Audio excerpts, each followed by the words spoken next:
All right. Hello, everybody. Thank you for joining us. I know some of you, not all of you.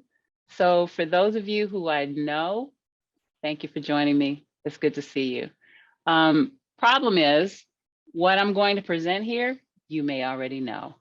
And so this may be refresher for you. This may be some pieces of new for you, but for the most part overall, it is not going to be new information.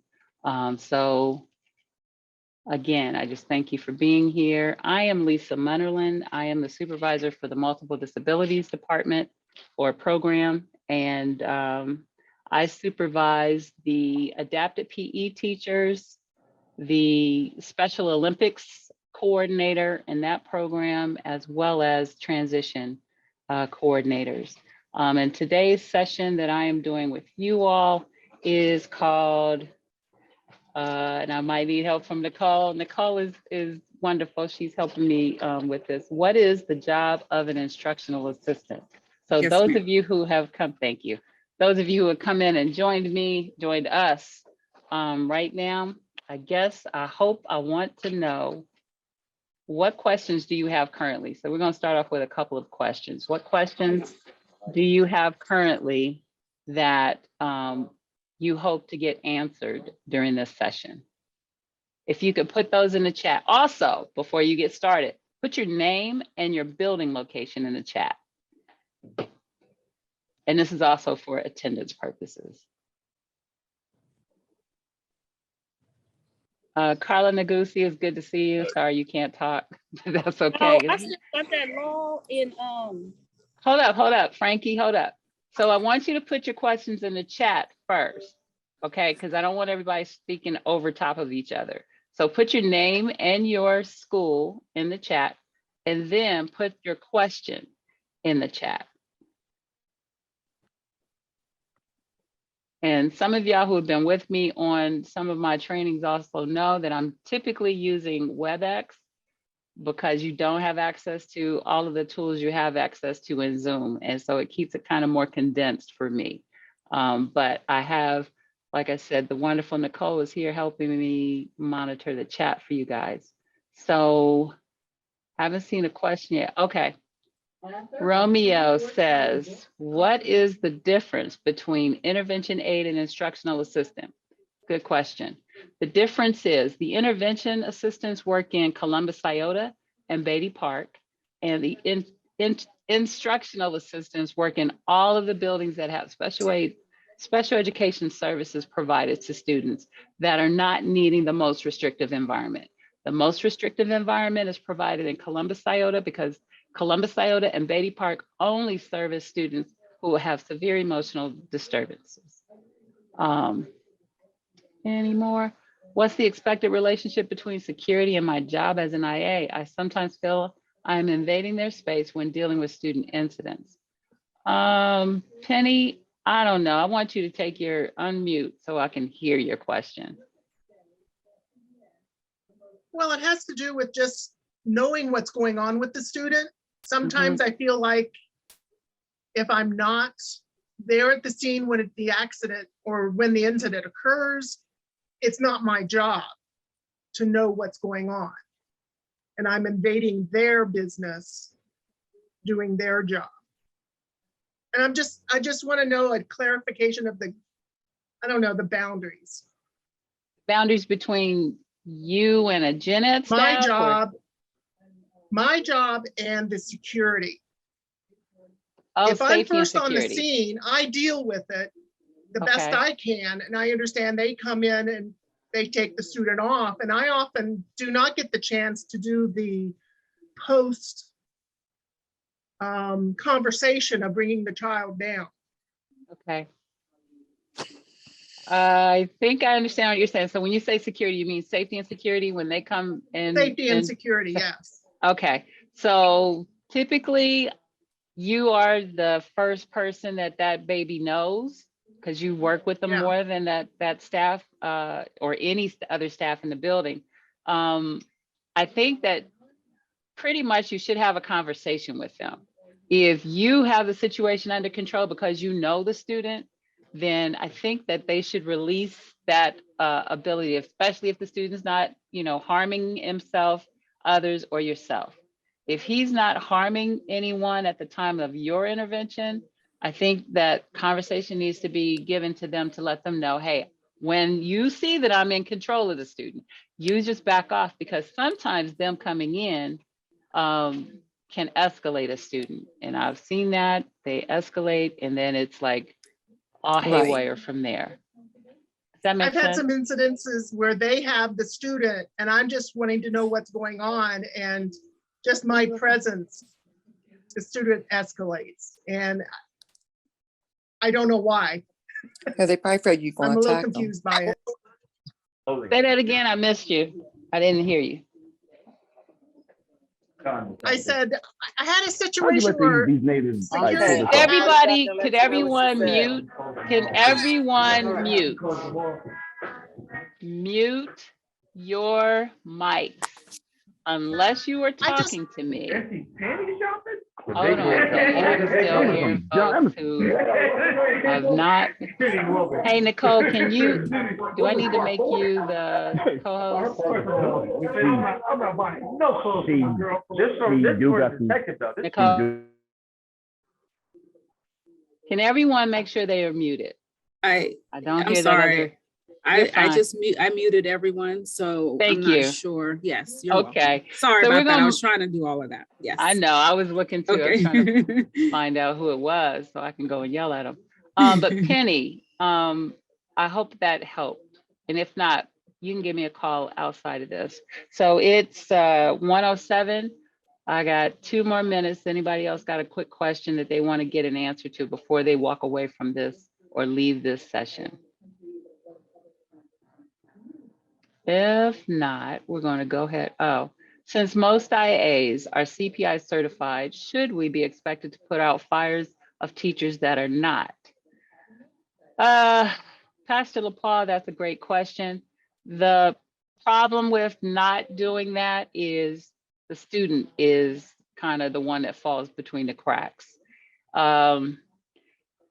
Because CPI can be any student in the district that's a special ed student or a general ed student can be placed in a CPI hold. So even if you have building staff who are not CPI certified, they should not be putting their hands on a student because of the risk of injury is so much more greater. But yes, you should help out wherever you can to put out a fire of a teacher that is not CPI certified. And speaking of that, for those of you who are here, I hope you have pen and paper in hand. I do have, and you can pass this on to someone who is not certified. There is going to be full sessions, meaning those are the initial of 12 hours of CPI going to be given on February 22nd, 23rd, and 24th from 4 o'clock till 8 p.m. This February, this month, we're in February now, the 22nd, 23rd, and the 24th from 4 to 8 p.m. All 3 days need to be attended. All 4 hours need to be attended in order to be certified in CPI. And that will be located at Ecole Kenwood Elementary. I'll probably go through that again, but so in the meantime, we're gonna go ahead and get started. Thank you all for participating. Again, thank you for being here. Basically, what I'm going to do is give you an overview of what your position entails for you as a working member of Columbus City Schools. And again, for those of you who are new, thank you for joining us. Thank you for being a part of the team. Thank you and welcome to Columbus City Schools. What's basically going to be covered over here is the exact extent of the position and the work in that position, okay? So the numbers that are in blue are the actual sections that give you this information regarding the position description. And typically this can be, it can be looked at as the position description for instructional intervention, CCAs, those folks who work on the bus as intervention or instructional, or well, intervention assistants or childcare assistants. So write down these numbers so that you can go back. If I go too quickly, because I am going to go kind of fast. But again, if you're just joining us, put your name and your school in the chat. Thank you. The educational assistant is a non-teaching employee, and the overall name for you folks is a paraprofessional. The prefix para means alongside. So you work alongside with your teacher, with your bus driver, in trying to meet the needs of your students. So it's a lot of reading, and I tried not to read too much the last session, but I think I did. But if you just get these code numbers, these are from the Ohio Revised Code.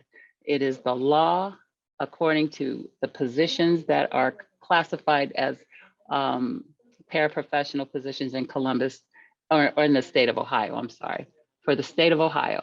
So you shall at all times while in performing your duties be under the supervision, and it says and direction of a teacher. That basically means that you all need to have a schedule from your teacher, giving you the guidance that you need on what your daily expectation from them is. So the bottom line is, some of you have asked questions about, can I be in the classroom by myself with students? Yes, you can. And the reason that you can is because you have what's called the educator aid permit. The educator aid permit gives you the right to supervise students without a teacher being present. The teacher does not need to be over you, hanging over you, making sure you do your work, because legally you already have been given the permission to do that supervision of students. The duties of an educational assistant shall not include the assignment of grades to pupils. And we're going to go over that a little bit more a little later on. Your duties are to assist the teacher in performing those duties that are kind of extraneous from the academic pieces involved in working alongside your teacher. You're assigned to supervise students. When the teacher, to whom, as again I said, is not physically present, you still have the authority to be able to supervise those students. Now, there was a question in the last session about can you be in the classroom for 45 minutes? Now, that is a little egregious.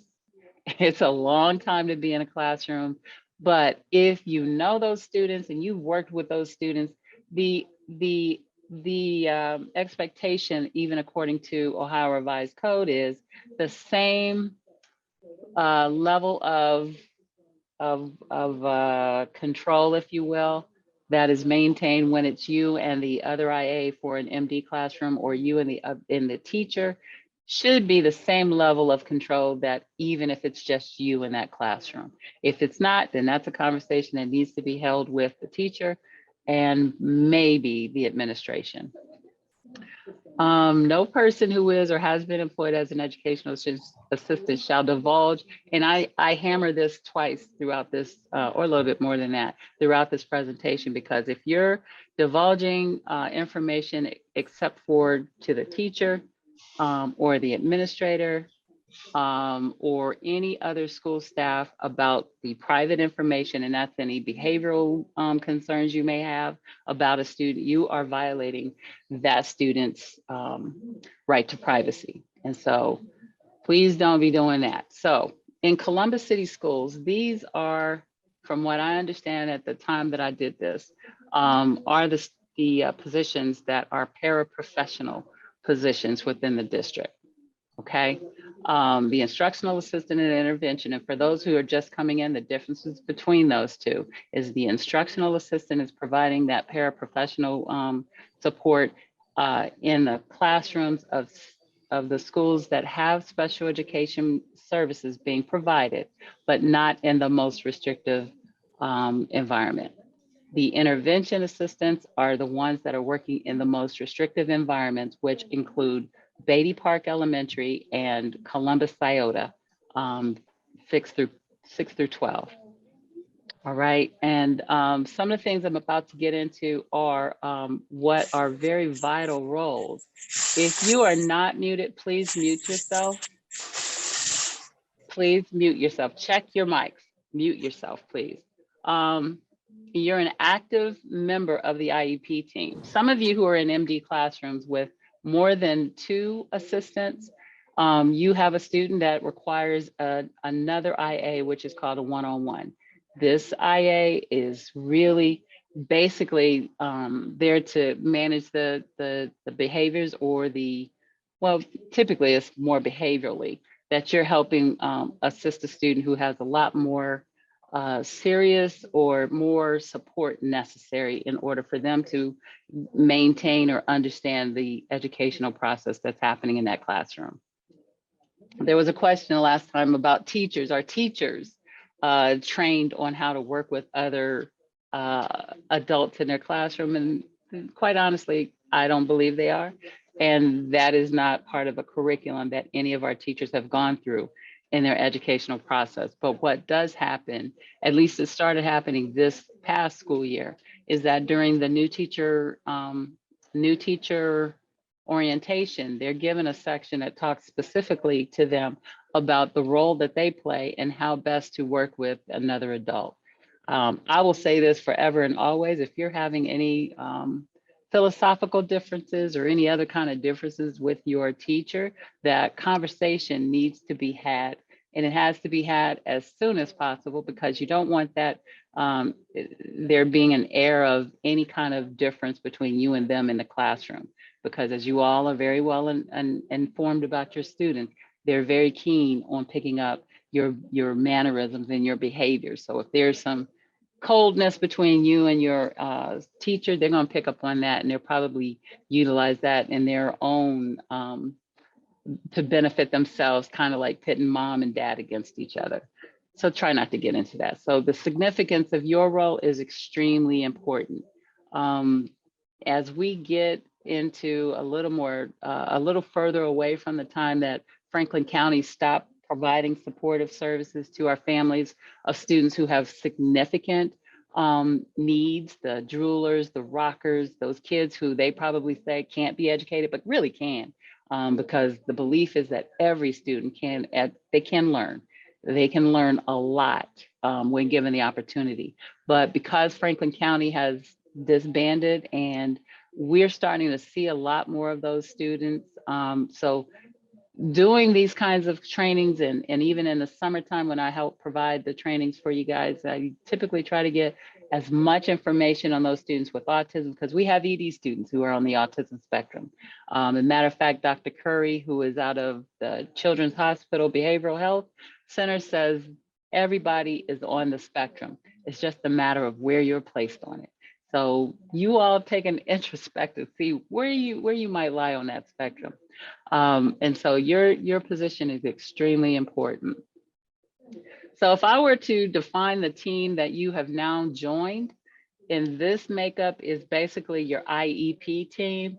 You have the student, you have your special education coordinator, which many of you know. There's a person who is acting as kind of the liaison between special education and between the classroom. So they kind of tie things together for the teacher. They're support for that teacher. And so you have a special education student who should always get an invitation to the IEP meeting.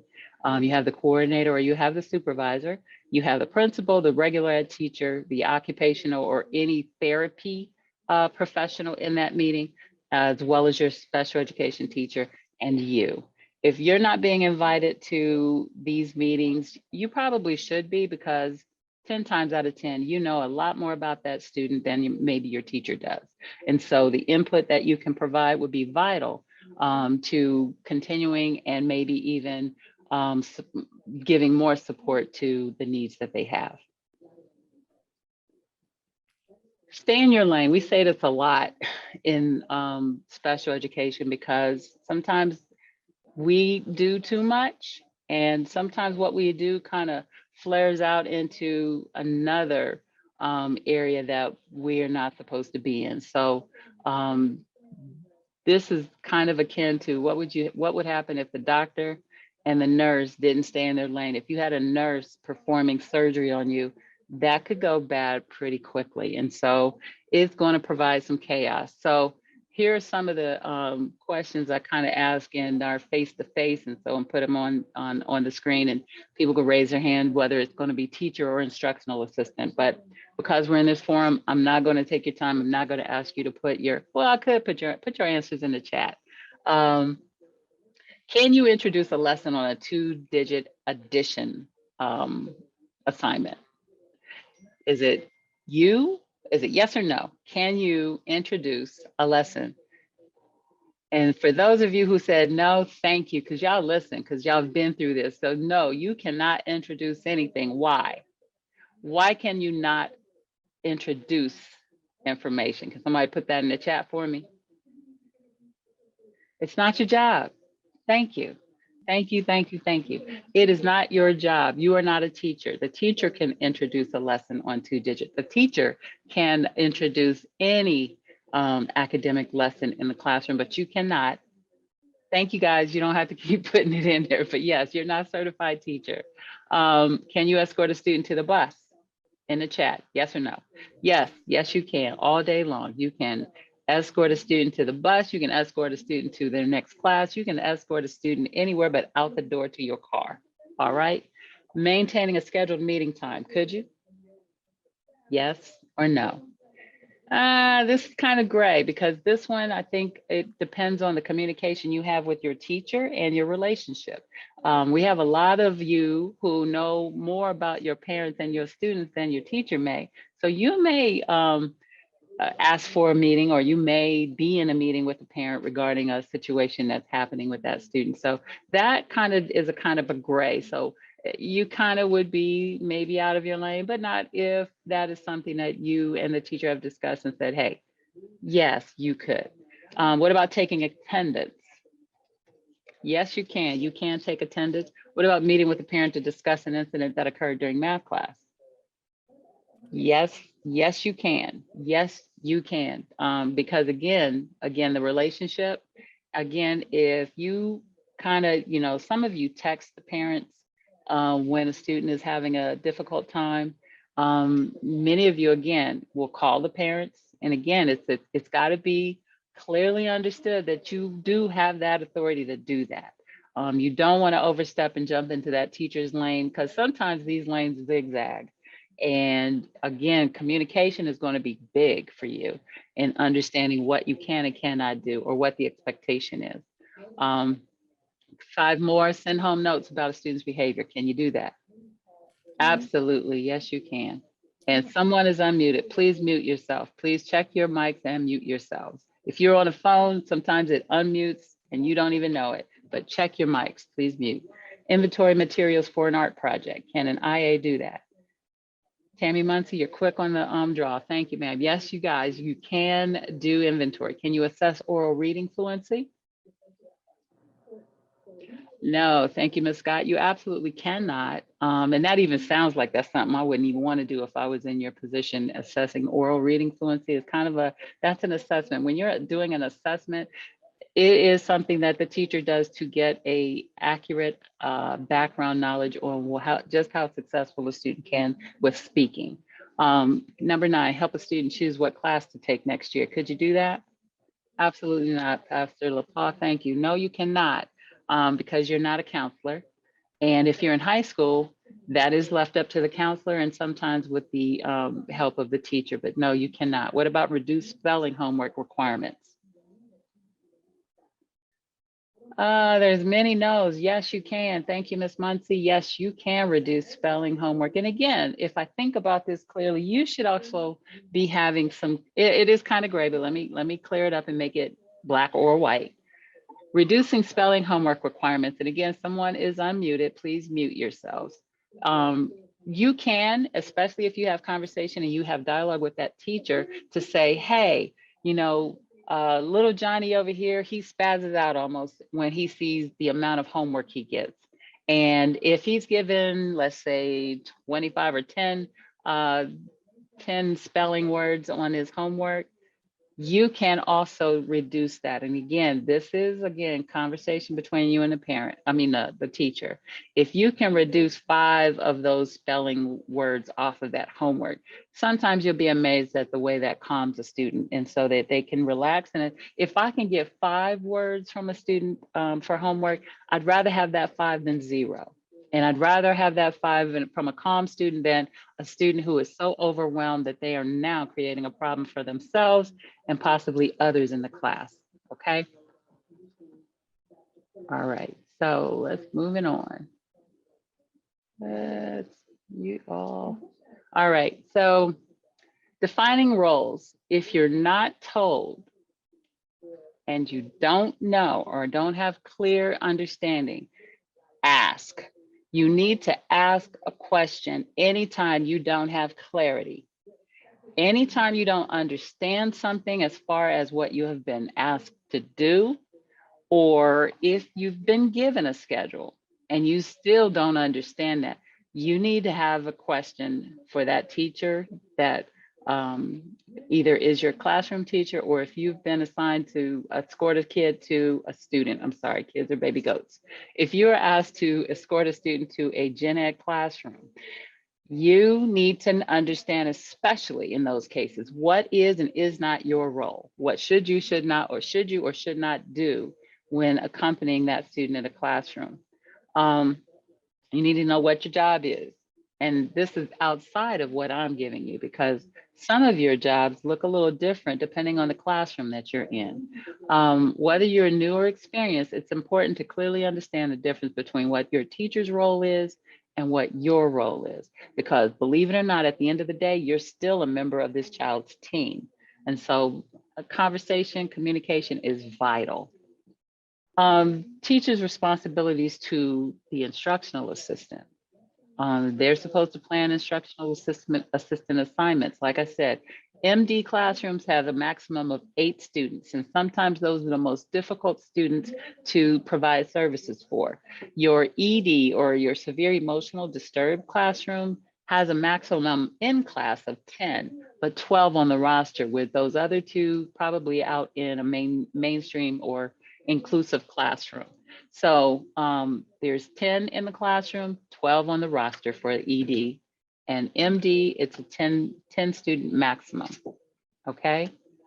So they have to provide you direction, provide you on-the-job coaching to improve your performance. If there is something that you are doing that doesn't jive with the educational processes that should be happening in that classroom, then by all means, it is incumbent upon your teacher to help you understand, guide you to where you need to be in order for you to be able to provide the wonderful supports that you all are hired to do. You should be meeting periodically. If you're not meeting after, at the end of the day, at the end of the week, then you guys are a smooth running machine, and your classrooms are running smoothly and perfect, and there are no issues. But if you're not meeting, then, or if you need to meet, you're probably not having a smoothly run classroom. And believe it or not, ladies and gentlemen, many of you may have, because I know a few years back, well, last year, up until last year, we had doctors who were members of this team, who were instructional assistants. So your educational backgrounds can be sometimes more so than the teacher you work with. So, and even without that, you should never take this position as subservient. And so you should always expect the same respect that you give. And understand this is even with students as well. So what you give, you can get back. So if you're not being respectful, then you're probably not going to be respected. So I advocate that you give respect, you'll get it back. And that begins from your staff and your students. These are a lot of questions. What does it need to be? What doesn't need to be done? What does it mean? I don't even know. Why does it need to be done? Yeah, so any questions you have regarding any task that you're asked to be doing, you need to have real good clarity. Uh-oh, going too far. Real good clarity on what it is that you need to be doing. I'd say at the bottom of this list is timeliness. With the weather that's supposed to come in today and tonight, I don't know what tomorrow looks like and if there will be school. And I know many of you have crossed your fingers, your toes, and your eyes that we don't have to go to school. Well, you won't have to go to school. I'll have to figure a way out of my driveway to get to my building. So y'all don't have to pity me. It's okay. I love to drive in the snow. But anyway, Chronos, do not play around with this machine. You should not have anyone else swiping you in or out. And you should not be manipulating anyone, and especially your school secretaries, to write you in or write down the time that you came in. So you should not be doing that. What you should be doing is you swipe in as soon as you walk into work. On your first day of school, you should know where your Chronos machines are, so that you have adequate access. Yeah, so swipe in yourselves, swipe out yourselves. Use effective communication skills. Folks, let's face it, we have a lot going on in our students' lives and in our own lives. And so it is incumbent upon us to use correct grammar and to speak and write clearly. That means avoiding any profanity and slang. Many of you work in the high schools and especially with our ED population, because I was a middle school and a high school ED teacher. So they'll come in and they have their way of speaking. And one of the things I felt I was charged with doing is, like back in the day, we would always advocate that our students not come into the building speaking like they did out in their neighborhoods or on the street. You don't bring that conversation in here, and we won't have to have any conversations about it. So making sure that our students are being spoken to with correct grammar and clearly. And I'm gonna just say this real quick. If you're having audio problems, you might need to go in and out, because I believe that everyone can hear me clearly right now and can see the screen. So it may be on your end, Tony, that you're having these issues. So one's in the chat just to get you, make sure you guys are awake. Can you all hear me? And can you see the screen? Just a 1-1. If you can hear and you can see. If I get more than one, that means everybody can, except those who are having issues on their end. Thank you all, I appreciate you. So you gotta avoid profanity, be a positive role model by the way you speak and the way you act. Thank you guys, I get it. I get it. So if you're having problems, you need to log out and come back in if you can. Hopefully that will help you. Avoid negative talk about anyone, and listen with the intent of understanding the message. One thing that helps me is if you repeat the question that someone brings to you. So what I hear you saying is blah, blah, blah, blah, blah, blah. So everybody wants to be heard, and especially our children, they want to be heard. So I don't know, Tony, how you can fix that, because the majority of folks can hear. And I don't want to be dismissive either, but this is being recorded. So if you want a copy of it, we can send it out to you. As I spoke a little bit about earlier, never discuss a student with anyone except those directly involved with that student and their care. Sometimes you will have staff members come out of their classroom because a student is having, they're yelling. We have a lot of MD students who will yell, and they yell for any sort of reason. And sometimes it's just what they do. That's part of their coping mechanism. And teachers will run out in the hall. Why is that student? Why is that? Why is that? That to me is a situation where your principal should provide some education for the whole building, because sometimes, and this is what I said in the last meeting, we have a brand new classroom at the Spanish immersion. And so if there is any questions about why a student does whatever, that should be addressed to the whole staff, that, hey, we have these new babies coming in. They've got some things that they do that you are not used to. So this is what that is, or what that looks like. And I have no problem being called in to do a staff meeting with the staff and talk about what this looks like and how they can be supportive as well, because it's very vital that you all are supported not only by your classroom teacher and your administrator, but also by the staff that is around you in that building. So please don't think that you are in a silo all by yourself. And this monthly, I've heard this so many times. So I'm not I don't know if I can read your mind or not, but I'm gonna try to do my best here. But anyway, let's make sure that we're not talking about a student outside of anyone that needs to know about a student. So if you are so frayed at the edges by the behaviors that you're seeing of your student, or even what would be considered more needs of that student, by all means, do not do what some folks have done and run out of that classroom like your hair is on fire, because we need you. And if it's a matter of getting you more education on some of the things that you're seeing, then please let me know, because I'll do my best. We've had folks coming in from Franklin County Autism Society that give you the basis and the foundation. And even the last PD we had in January had some young ladies from OSU who are in a training of educators talk about what those behaviors would look like.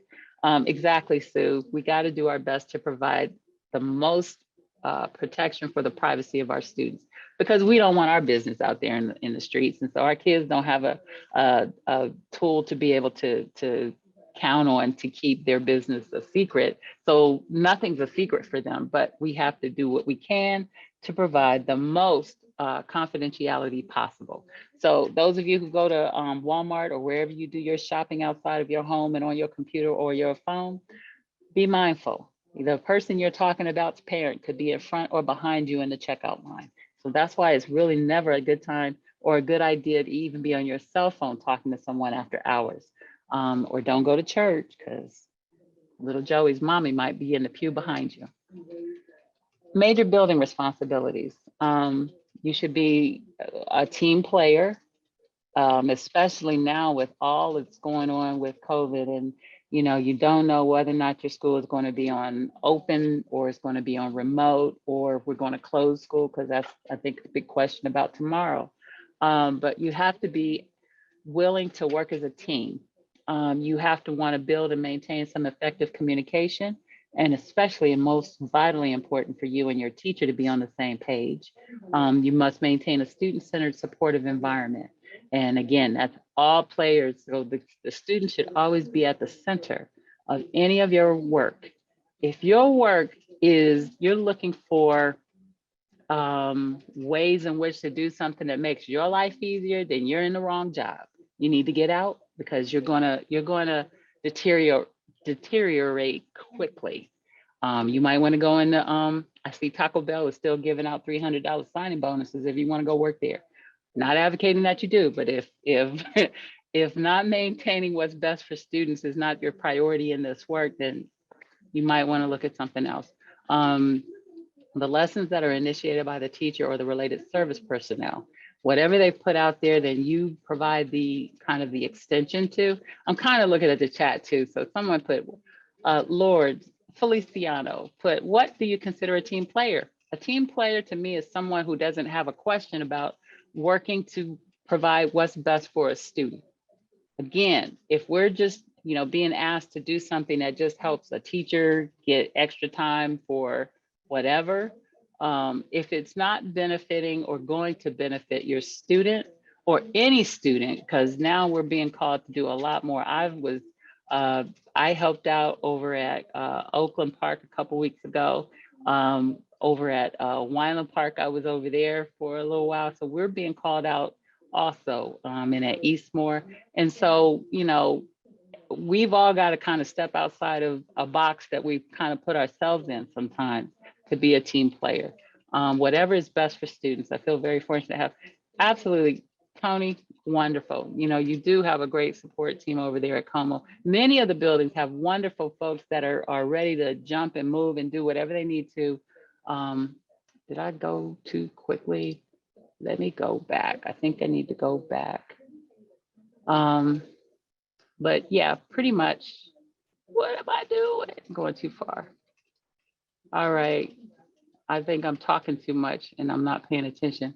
But that's basically to be a team player is just, doing what's best and what's right for our students. Assess student needs and progress under teacher guidance. So if you're being asked to look at against any student data, you first of all need to know what that looks like. And again, ask questions. questions, as many questions as you possibly can, in order to, again, just make sure that everything that you do is at the students are at the center of it.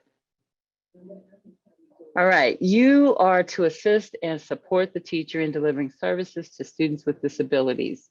Now, one thing that, again, across the board, you guys do well, for those of you who I know, you work well with your students and they love and appreciate what you do. And so keep doing that. Some other responsibilities are learn the school policies and procedures, because every building that is in Columbus City Schools, they don't all perform and operate in the same way. So sometimes you've got to just know the culture and the climate of your building. Perform the assigned tasks. So when you're told what it is you're supposed to do, the expectation is, if you understand what is being asked, that you just do it. Okay, so you just got to do the best you can. You just got to do the best you can, performing those assigned tasks. Support the curriculum and instruction. And again, you don't introduce, because that is the teacher's role, but what you do is support what has been put out there initially. So if this is multiplication or addition problems, and the students look like, and you can see those big question marks on their forehead, go over and you can help them better understand it without becoming the teacher of that information. Does that make, I hope that makes sense. Uh-oh, did I go too far? I went back again. Back again. Assist students with special needs, obtain training and professional development, which you are. And I am happy to know that with working with Nicole Drawn and her team and Melvina, especially because now the focus is being put on you guys, because so many times you go away from PD not getting clarity or anything that really supports the work that you do specifically. So all thanks to those ladies and their team in trying to help get more information to you, to help you in your specific positions. And also always maintain ethics and professionalism.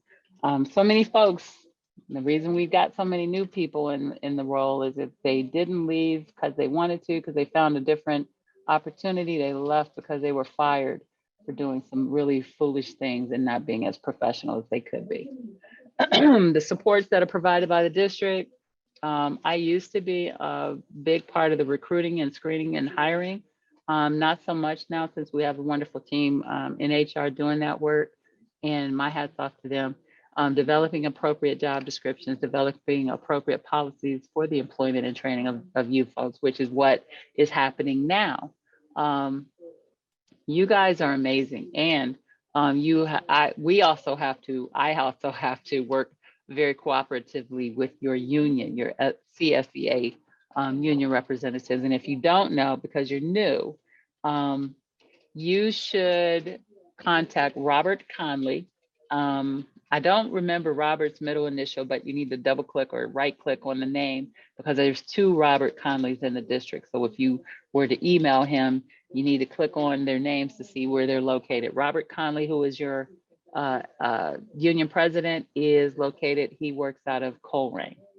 Thank you, Charlene. He's P, Robert P. So here are some of the disabilities that you may encounter in working in Columbus City Schools. Our developmental delayed. We have hearing impairment students who at the elementary level, they are getting their services provided from Huey.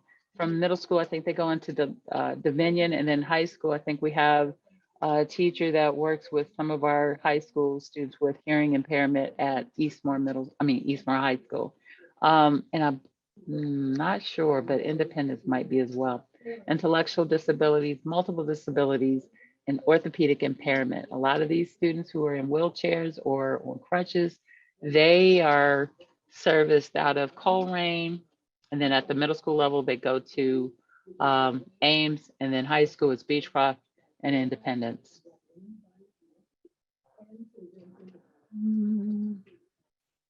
Specific learning disorders or disabilities of these students who just some basic psychological processing concerns.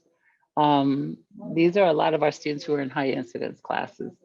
Your traumatic brain injury student yesterday left your building, got in a car, had a car accident, and they had some substantial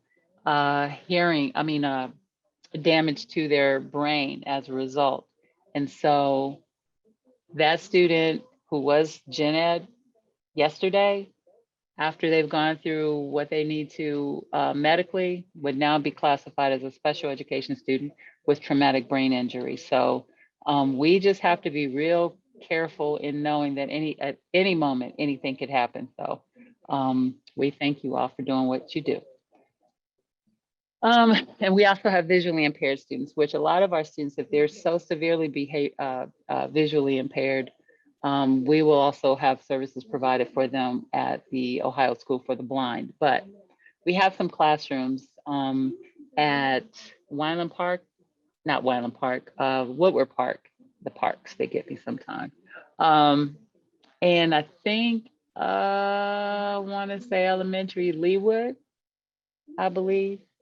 And so, yeah, here's some things that you should know about the IEP. First of all, and I didn't have this in here, but you all should have a copy of, or at least access to every IEP of every student that you work specifically with.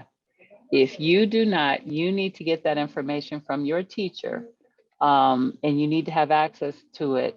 And especially if you're new to that classroom. There is it's called IEP at a Glance, which is a one-page guidance sheet that tells you the goals that need to be worked on with every student. So you don't have to have the 45-page IEP on your desk. So ask your teachers to provide you with a copy of the IEP at a glance for the students that you work with.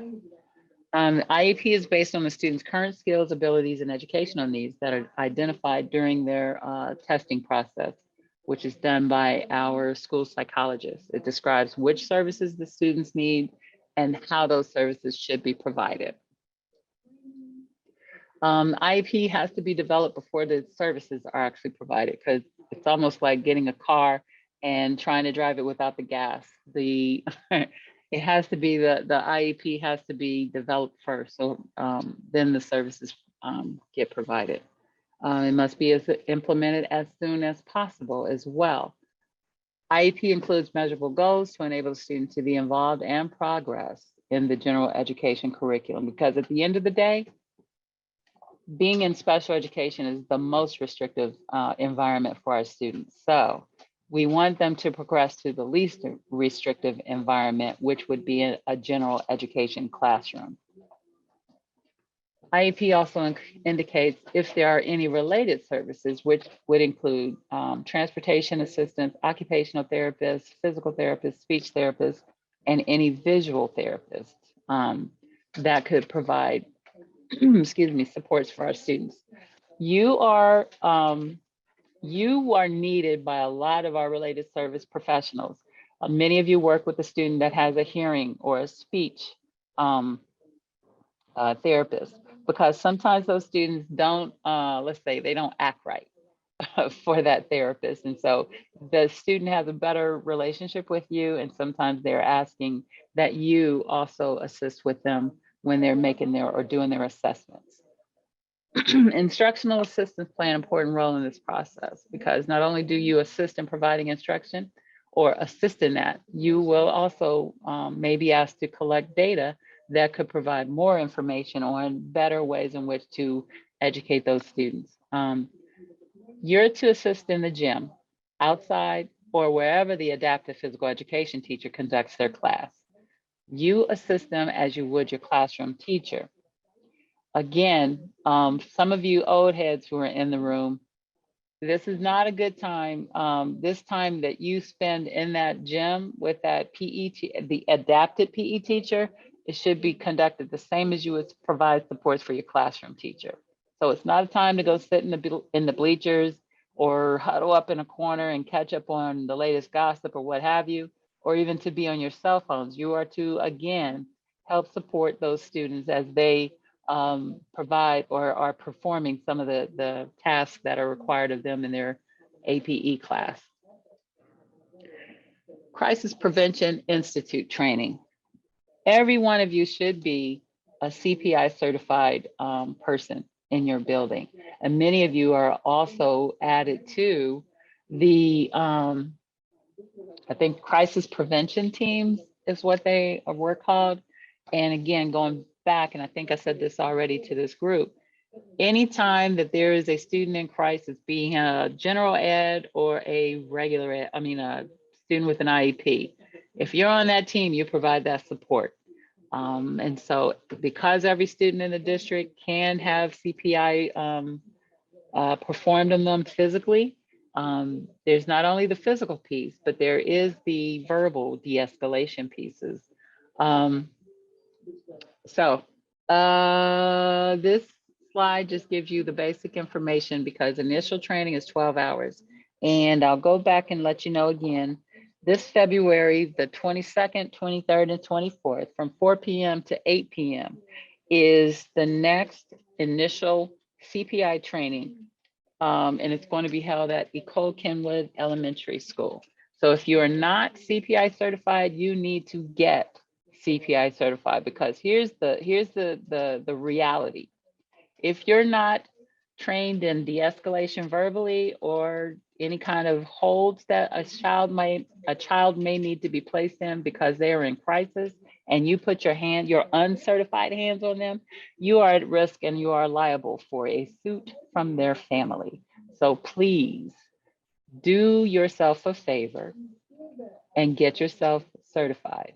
This is for all staff that work with our special education students, Stacy. It should be for all special education staff, and really everybody in the district should be, because again, all students, gen ed and special ed, can be placed in a hold.